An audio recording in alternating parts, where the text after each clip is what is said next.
नमस्कार दोस्तों, स्वागत है आपका हमारे चैनल पर। वह सुबह आम सुबहों की तरह नहीं थी। हवा में एक स्याही आशंका तैर रही थी। रामकिशन नीम के पेड़ के नीचे अपनी चारपाई पर बैठे थे, पर आंखें उस सकरी गली के मोड़ पर टिकी थी जहाँ से उनका बेटा प्रताप हर शाम साइकिल पर सवार लौटता था। पर आज शाम नहीं, बल्कि महीनों बाद की एक सुबह का इंतज़ार था। उनके सूखे होठ फड़फड़ाए। कल आएगा ना? डॉक्टर ने कल ही तो कहा था ना। उनकी पत्नी शांति, जो चूल्हे के पास बैठी रोटी बना रही थी, उसकी आंखें नम हो गई। उसने आवाज़ को स्थिर रखते हुए कहा, हाँ बाबू, कल ही आएगा। उसने फ़ोन किया था ना, तुम्हें याद नहीं? याद? रामकिशन को क्या याद रहने वाला था? अल्जाइमर नाम की बीमारी ने उनकी यादों की दराजें एक एक कर खाली कर दी थी। पिछले 10 सालों से सारी यादें धीरे धीरे बिना किसी शोर के इसी दुनिया से विदा हो रही थी। पर एक चीज़ जो अजीब बची रही थी, वो थी उनके बेटे प्रताप की शाम को साइकिल से लौटने की प्रतीक्षा। उनकी बीमारी ने समय की धारा को उलट दिया था। उनके लिए प्रताप अभी भी वही 16 साल का लड़का था, जो स्कूल से लौटकर पिता से पढ़ाई के बारे में बातें करता था। शांति ने आंसू पोंछे। सच तो यह था कि प्रताप इसी शहर में रहता था, महज 15 किलोमीटर दूर। पर वह आता क्यों नहीं था? ये सवाल शांति के दिल में हमेशा एक कांटे की तरह चुभता रहा। पति की बीमारी के बाद जब प्रताप ने अपना बिजनेस शुरू किया, तो वक्त की कमी का रोना रोता। फिर शादी हुई, बच्चे हुए, और एक दिन सबसे बड़ा झगड़ा हुआ, जमीन बेचने को लेकर। रामकिशन अपने बाप दादा की जमीन नहीं बेचना चाहते थे। प्रताप शहर में फ्लैट लेना चाहता था। उस दिन प्रताप ने गुस्से में कह दिया, यदि आपकी जिद के कारण हम हमेशा पिछड़े रह जाएंगे। उस दिन के बाद प्रताप का आना कम होता गया। पहले महीने में एक बार, फिर त्योहारों पर, फिर साल में एक बार। फ़ोन भी महीनों बाद आता। शांति बीच बीच में फ़ोन कर लेती, पर बहू का ठंडा स्वर और बेटे की व्यस्तता उसे और चोट पहुंचाती। वह रामकिशन से क्या कहती? उन्हें तो याद भी नहीं रहता था कि प्रताप आया था या नहीं। उनकी दुनिया तो वहीं अटकी थी जहां उनका बेटा हर शाम लौटता था। दोपहर को डॉक्टर मित्तल आए, रामकिशन का नियमित चेकअप करने। शांति ने उन्हें बैठक में चाय दी। डॉक्टर मित्तल पुराने मित्र थे। शांति बहन, हालत बहुत नाजुक है, हृदय बहुत कमज़ोर है और याददाश्त तो जा चुकी है। अब वक्त कम है। शांति की सांस रुक गई। कितना वक्त? शायद कुछ हफ्ते या कुछ दिन, कोई नहीं कह सकता। डॉक्टर के जाते ही शांति ने फ़ोन उठाया, प्रताप का नंबर डायल किया। 10 बार रिंग हुई, फिर बहू की आवाज़ आई, हेलो बेटा, प्रताप से बात कराओ। वो मीटिंग में हैं, बाद में फ़ोन करेंगे, पर यह ज़रूरी है। मम्मी, आप हर बार ज़रूरी ही कहती हैं। हम भी अपनी परेशानियों में उलझे हैं। प्रताप रात भर ऑफिस में काम करके अभी सोए हैं। फ़ोन कट गया। शांति ने फ़ोन नीचे रखा। उसकी आंखों से आंसू नहीं, एक सूखी भयानक पीड़ा टपकी। उसने देखा, रामकिशन चारपाई पर लेटे लेटे हवा में उंगली से कुछ लिख रहे थे। क्या लिख रहे हो बाबू? रामकिशन मुस्कुराए। प्रताप के लिए सवाल लिख रहा हूँ। कल उसका गणित का टेस्ट है ना, वो पूछेगा तो मैं तैयार रहूँ। शांति का दिल चीख उठा। उसने तय किया वह खुद जाएगी, प्रताप को लेकर आएगी, चाहे जो हो जाए। अगले दिन सुबह शांति ने रामकिशन को पास की विधवा लक्ष्मी के यहाँ छोड़ा और बस पकड़ी। प्रताप का फ्लैट शहर के नए इलाके में था, 7वीं मंजिल पर।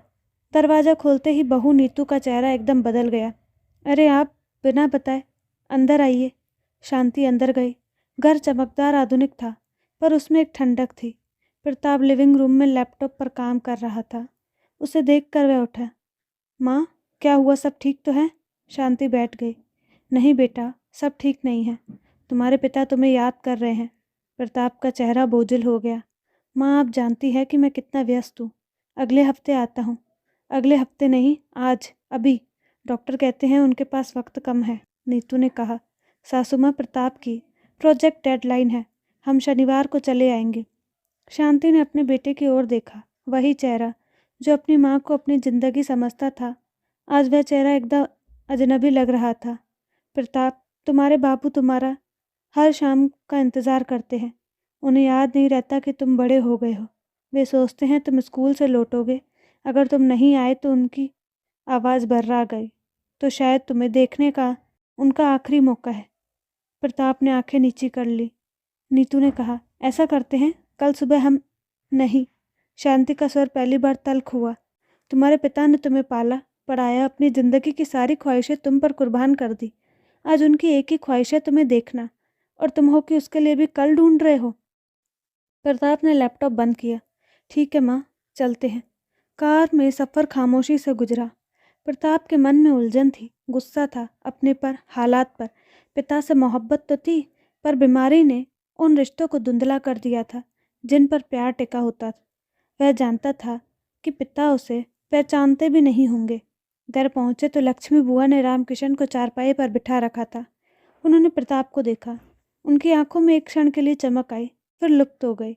वे प्रताप की ओर देखकर बोले, भैया, मेरा बेटा प्रताप स्कूल से आएगा क्या? आप उसका इंतज़ार कर रहे हैं? ये सुनकर प्रताप स्तब्ध रह गया। उसका गला सूख गया। शांति ने कहा, नहीं बाबू, यही प्रताप है, आपका बेटा। रामकिशन ने प्रताप को ध्यान से देखा, फिर सिर हिलाया। नहीं, मेरा प्रताप तो लड़का है, ये तो बड़ा आदमी है। प्रताप अंदर टूट गया। उसने पिता के पास बैठकर उनका हाथ थाम लिया। वह हाथ जिसने कभी उसे साइकिल चलाना सिखाया था, अब पतला और कांपता हुआ था। बाबू, मैं ही हूँ प्रताप, आपका बेटा। रामकिशन ने उसकी ओर देखा। कुछ पल की गहरी चुप्पी के बाद उनकी आंखों से एक आंसू आया। उन्होंने धीरे से कहा, तुम इतने बड़े कब हो गए? मैंने तो देखा ही नहीं। उस पल प्रताप की सारी नाराज़गी, सारा अहंकार पिता के उस आंसू में घुल गया। उसने पिता को गले लगा लिया। रामकिशन ने धीरे धीरे उसकी पीठ पर हाथ फेरा, जैसे बचपन में फेरा करते थे। तुम बहुत दिन बाद आए, मैं रोज़ तुम्हारा इंतज़ार करता हूँ। माफ़ करना बाबू, मैं व्यस्त था। कोई बात नहीं, आ गए ना। उस दिन प्रताप पूरा दिन वहीं रहा। शाम को जब वह जाने लगा तो रामकिशन ने पूछा, कल स्कूल जाओगे ना? शाम को जल्दी आ जाना, मैं एक नई कहानी सुनाऊंगा। प्रताप की आंखें भर आई। ज़रूर बाबू, कल जल्दी आऊँगा। प्रताप अगले दिन फिर आया और फिर अगले दिन। वह सुबह ऑफिस जाता, दोपहर को निकलकर सीधे माँ बाप के घर आ जाता। नीतू ने कई बार ऐतराज़ किया, पर प्रताप नहीं माना। उसने महसूस किया था कि उसने कितना कुछ खो दिया था। अब वह हर पल जी रहा था। एक शाम जब प्रताप आया तो रामकिशन बहुत उत्साहित थे। आज मैंने तुम्हारे लिए एक चीज़ बनाई है। उन्होंने अपने तकिए के नीचे से एक रफ नोटबुक निकाली। उसमें पन्ने पर पन्ने एक ही वाक्य लिखा था, टेढ़े मेढ़े अक्षरों में, प्रताप कल आएगा। देखो, मैं लिख कर रख लेता हूँ, नहीं तो भूल जाता हूँ, पर यह नोटबुक मुझे याद दिलाती है कि तुम आओगे। प्रताप नोटबुक देखकर स्तब्ध रह गया। उसके पिता, जिन्हें खुद का नाम तक याद नहीं रहता, उन्होंने उसे याद रखने के लिए यह तरीका ढूंढ निकाला था। यह प्यार की जिद थी जो बीमारी को भी मात दे रही थी। उस रात प्रताप सो नहीं पाया। उसे अपनी सारी उपलब्धियां व्यर्थ लगने लगी। बड़ा घर, गाड़ी, पैसा, सब कुछ। उसके पिता तो बस उसे चाहते थे, और वह उन्हें वह भी नहीं दे पाया। अगली सुबह जब प्रताप आया तो रामकिशन की तबीयत बहुत खराब थी। वह सांस लेने में तकलीफ महसूस कर रहे थे। प्रताप ने तुरंत डॉक्टर मित्तल को बुलाया। डॉक्टर ने इंजेक्शन लगाया और प्रताप को बाहर बुलाकर कहा, वक्त आ गया है। प्रताप कमरे में वापस आया। उसने पिता का हाथ थाम लिया। शांति दूसरी ओर बैठ गई। रामकिशन की आंखें बंद थी, पर सांसें चल रही थी। तभी रामकिशन ने आंखें खोली। उनकी नज़र सीधे प्रताप पर पड़ी। एक अजीब स्पष्टता उनकी आंखों में थी। प्रताप, उनकी आवाज़ धुंधली थी, पर पहचान थी उसमें। हाँ बाबू, मैं हूँ। तुम यहाँ हो? हाँ बाबू, मैं यहीं हूँ। मैं जाऊँगा नहीं। रामकिशन ने मुस्कुराने की कोशिश की। उन्होंने धीरे से कहा, तुम्हें देखकर अच्छा लगा। मैं तुम्हारा इंतज़ार करता रहा। मैं जानता हूँ बाबू, मैं आ गया। रामकिशन ने अपनी दूसरी ओर देखा, शांति की तरफ। उन्होंने उसका हाथ भी थाम लिया, फिर धीरे से दोनों के हाथ एक दूसरे के ऊपर रख दिए, जैसे कोई अंतिम आशीर्वाद दे रहे हो। तुम दोनों मेरे जीवन के, उन्होंने कहा। फिर उनकी आंखें बंद हो गई। सांसें धीमी पड़ती गई। एक लंबी सांस के साथ शांति और प्रताप के हाथों को थामे रामकिशन चले गए। कमरे में सन्नाटा छा गया। फिर शांति का सिसकना भरा रोना फूट पड़ा। प्रताप ने माँ को अपनी बाहों में भर लिया। उसने पिता के हाथ को चूमते हुए उसके आंसू अनवरत बह निकले।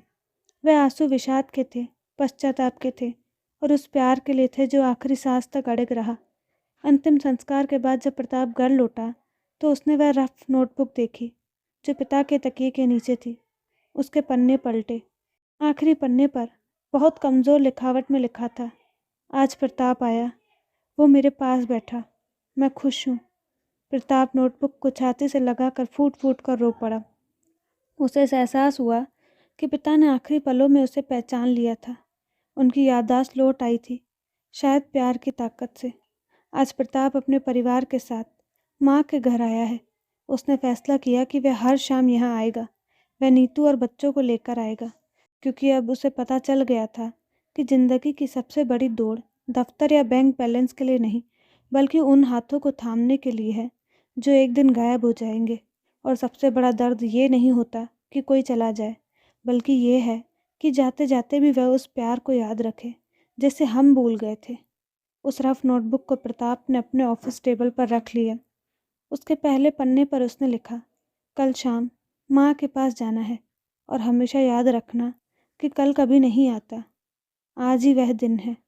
तो दोस्तों, आपको कहानी कैसी लगी अपनी राय कमेंट बॉक्स में ज़रूर दें और साथ ही हमारे चैनल को लाइक शेयर और सब्सक्राइब करना ना भूलें। धन्यवाद।